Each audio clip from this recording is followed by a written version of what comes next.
I'd like to talk to you about sources of style. And so I've gone into my browser and opened up the preferences. Now this is Firefox. I'm not sure which browser you use or what platform, and so yours might look a little different. But when I open up my Firefox preferences and click on the Content tab, then I immediately get some preferences that I can look at and change. So if I want my default font to be Curls or Batong or whatever font that I've got on my machine, I can do that. I can set the default font for a browser in here. I can also set a default size. I can also change the colors, and I like to do that.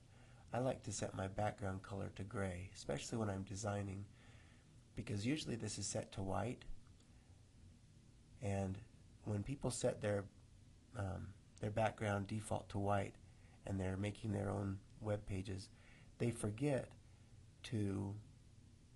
assume that everybody else has theirs set to white, and so I change mine to gray so that I can see, so that I don't forget if I need white in the background to set white in the background.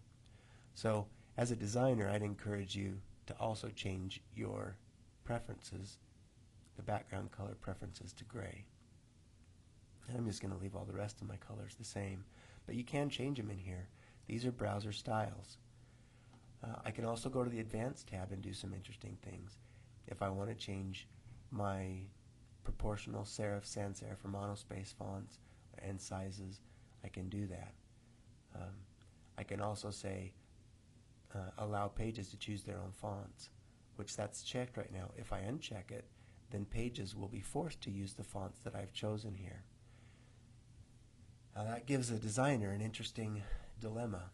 If you want your pages to look a certain way for everybody, well, you can't. I'm sorry.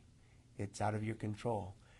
When you're designing on the web, so that people can have their own preferences, especially people with disabilities might need certain sizes, or maybe might read certain fonts better, or maybe a person only has a certain font on their computer and they don't want to be blocked out of a page because somebody designed in a certain font. So just know that browsers have a default style set up. So that's one source of style. On your notes right now, if you look at letter G, that's what we're talking about, browser styles. There's also author styles, and author styles are what we're doing with CSS.